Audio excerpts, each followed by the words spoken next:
Alright, welcome back. I guess we're changing it to fucking Snowflake and Frieza Heart over here. Ashley and Jordy. Hi, Ashley, Freezer Frozen Heart back here again. Just another day in the wonderful life of us not being friends. This is King Witch Bruney. We have no clue if it's a male or a female, so we're going to stick with they, them pronouns for the rest of this Duration of their life, essentially. For right now, we'll just go with that. Which I'll probably sex Bruney, but it's King Witch Bruney. Just we're on the same page. This is actually my second leopard gecko. My first one unfortunately passed away in our move from state to state. We moved across country a couple of times actually.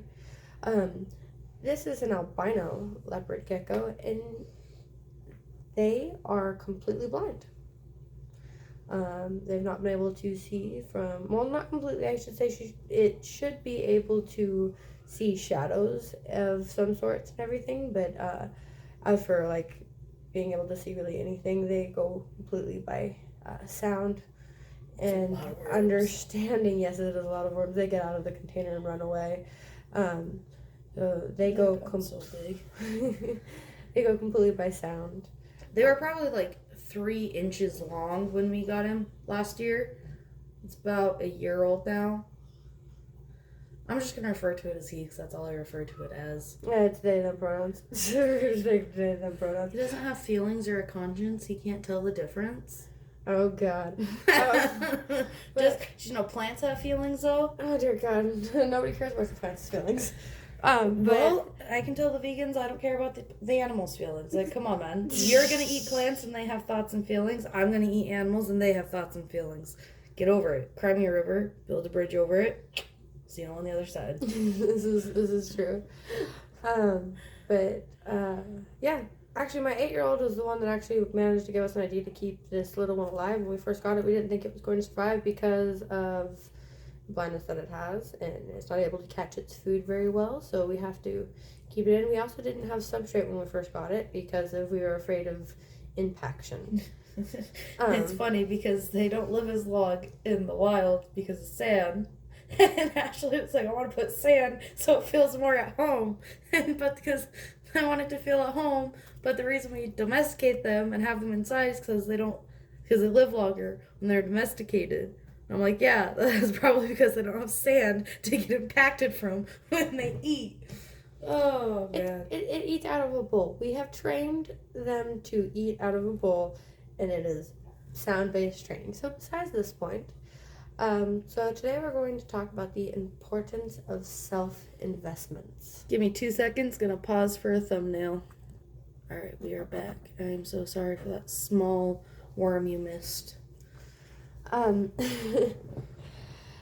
So we're going to talk about self-investments and the importance of investing in yourself, and what that looks to different people, and what people mean by investing in themselves. And I think this is a conversation that people miss all the time, or they don't want to really have this conversation or talk about how much it costs to do things. There are stupid things that we as children, whenever we first move out of parents' house, we don't really think about. Like, I actually want to quote your husband real quick. The rich stay rich because they talk about money. The poor stay poor because they do not talk about money. This is very true. It is not a gross, ucky, scary conversation. It is healthy and natural to talk to your coworkers about differences in wages. It is healthy to talk to your friends and family about how you manage bills and what works for you and what doesn't. It's okay to share knowledge you have, and it's okay to learn new knowledge. It's okay to go in debt. It's okay to talk to somebody else about getting out of debt.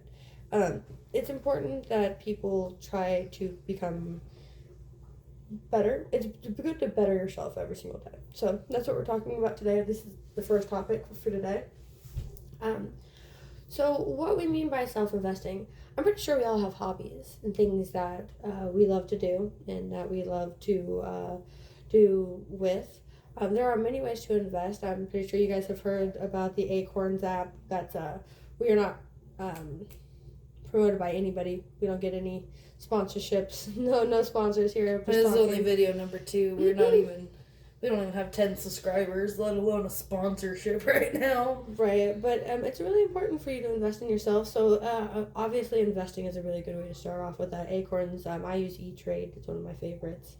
And just getting an investment app and remembering that you can put money aside. You guys can save money. $5 a paycheck, $20 a paycheck, $10 a paycheck. Every single time that you guys put money aside, even if it's just a little bit, believe it or not, it adds up every single day, faster than you think. Some people put pennies in a jar. Some people put money underneath their mattress. Or like super glue a lid closed on a container that like they have to break open when it's full. Or even getting like the 5-10 gallon water jugs and super gluing the lid on those. Cutting a slip, slide your money in it, fill it up, even if it's just a few quarters. Yeah, and if you want to just go.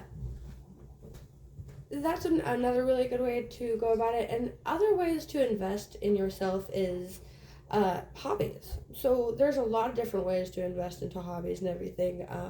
Some people, for instance, my husband is what we would consider a nerd, and with him being a nerd, he invests in Magic the Gathering cards.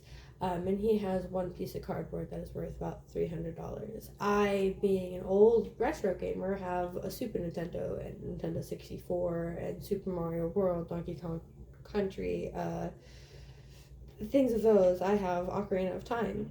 And those are just games. Those are things that we have that we've collected over time and that are worth a little bit and everything. And having that value and trying to create an investment for yourself.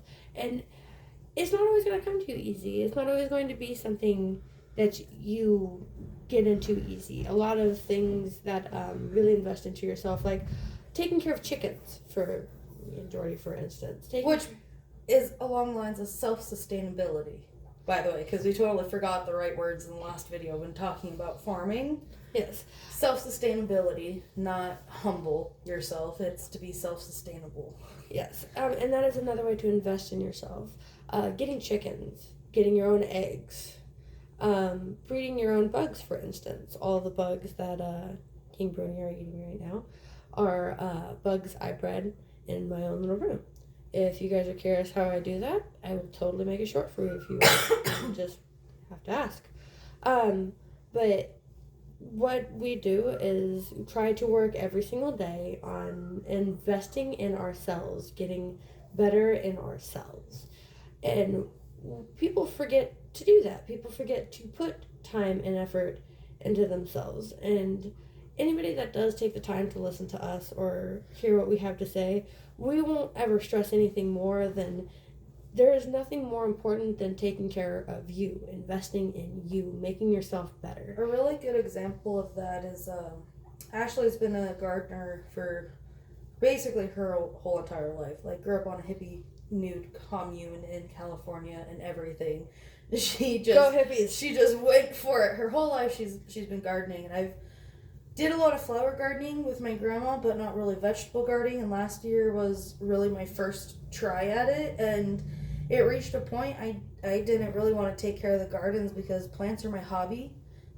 Ashley's shit with house plants, but she's great with garden plants. I'm shit with garden plants, but great with house plants. Like, you could add succulents to that list, too. Yeah, she's actually teaching me how to propagate and everything. But the point is sometimes your hobbies do start to feel more like a chore because you have to maintain that hobby. But that's what it is. Your self-care and your self-love and investing in yourself for a happier, more fulfilled life is exhausting. But that's why you do it. It's to get the outcome of the person you want to be, the person that you feel comfortable being, the true you. Of course it's going to feel like a chore, because you have to put effort into the things you want and the goals you want out of life. So if you look at the terrarium below you and everything, I have to take care of this lizard.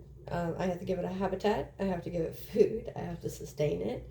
I have to give it light and make sure it gets the right nutrients. That powder underneath it is actually a calcium powder. It's to keep its bones and its shed looking nice and clean and pretty and beautiful. That's why you see the beautiful colors that you do. I don't think people understand that you are in charge of taking care of this human being, this ape-like structure that is you walking around throughout your house. You're not entirely a meat bag filled with bones.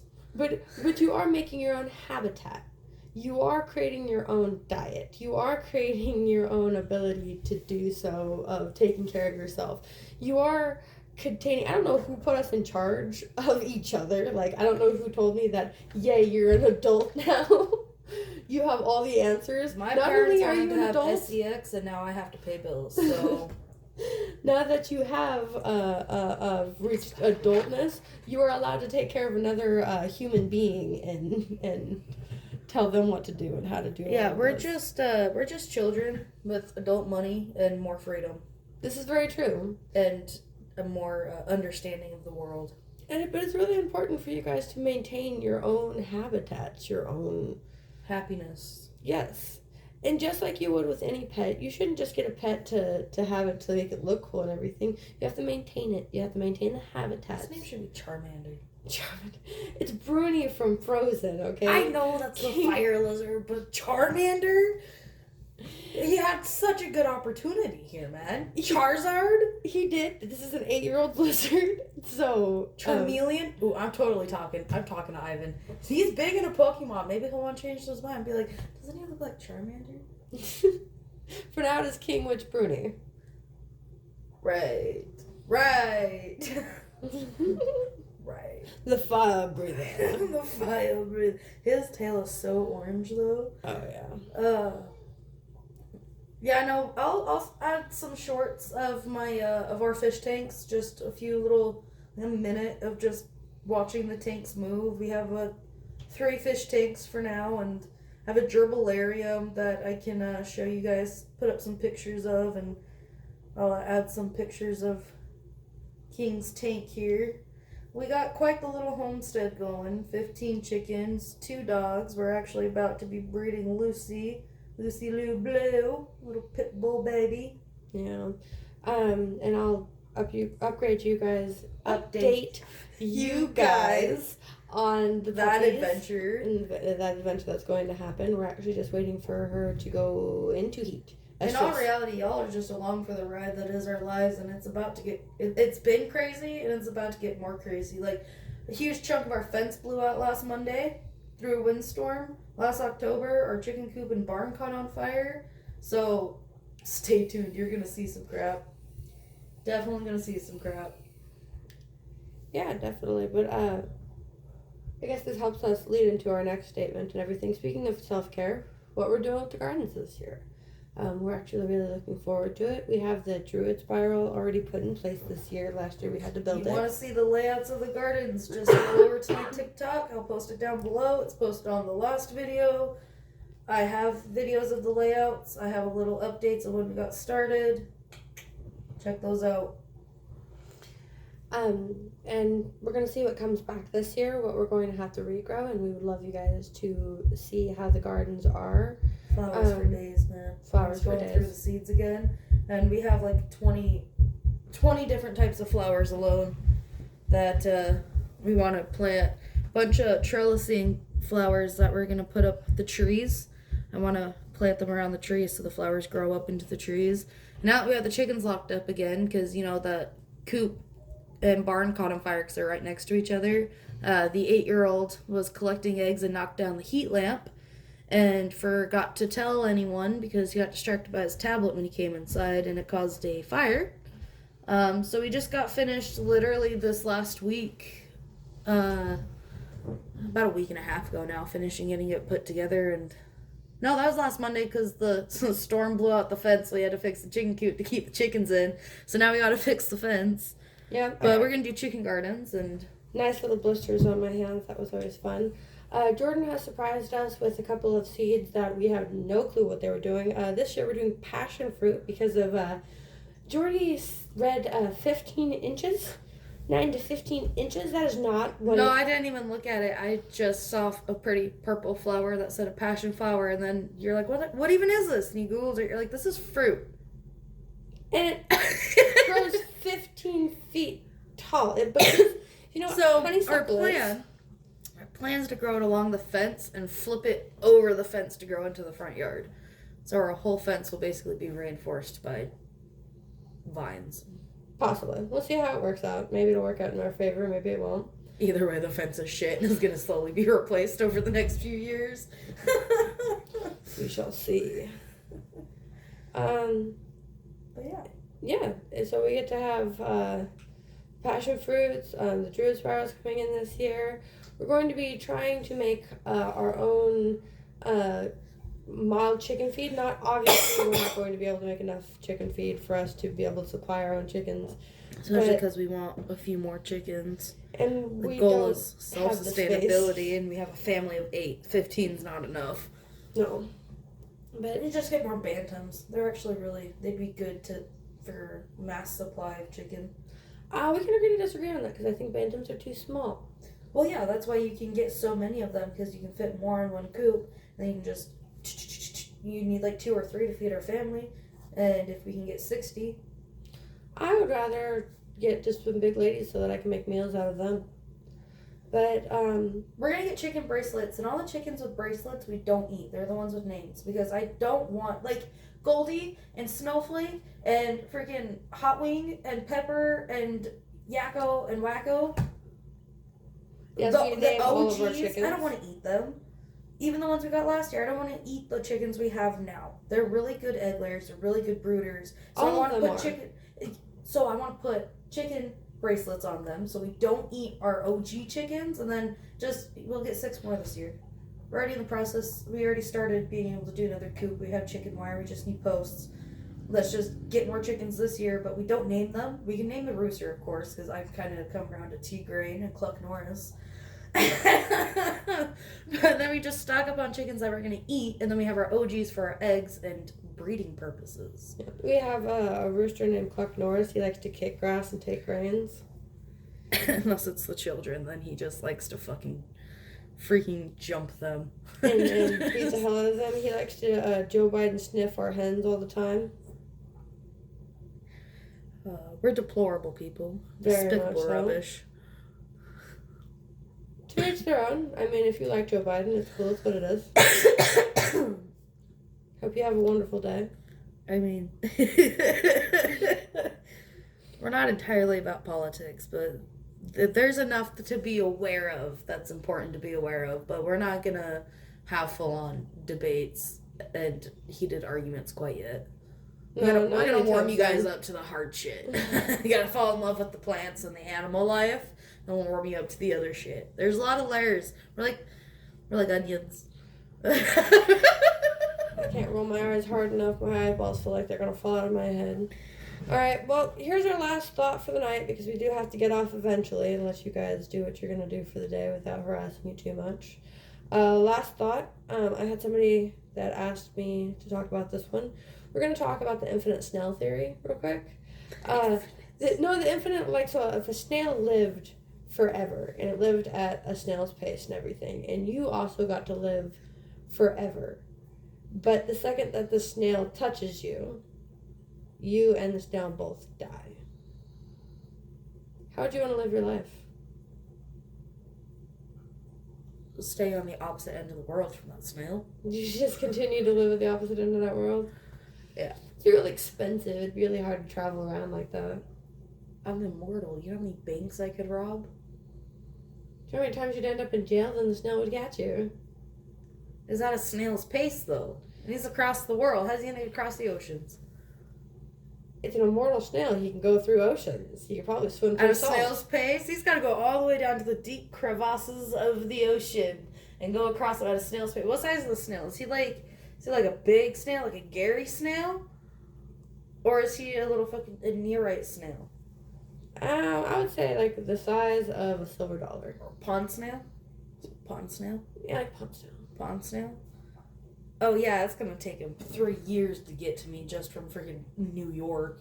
Yeah, but if you rob a bank, you get 7 years. You're stuck in prison. You're gonna be stuck running away from. And if that sale is over in China, when I'm in prison for 7 years, China.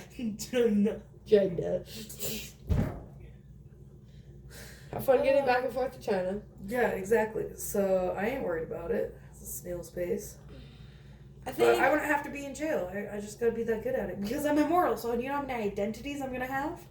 No, I think I would live the hippie lifestyle and just grab a backpack and live like day by day, just going a little bit further. Never spend the same place in the same night. Yeah, but then money. You still need money. You just occasionally pickpocket people, honestly. I just would live the hippie life. I don't need money. I could just kind of live off the land. I kind of do now, anyways. Might as well just live that way. And people are generous for the most part. Not everybody. I'm immortal, so you can shoot the hell out of me all you want, as long as I don't get caught up by the wrong people. Alright. Peace, love, and prosperity. Love many, love often. Here we sign off.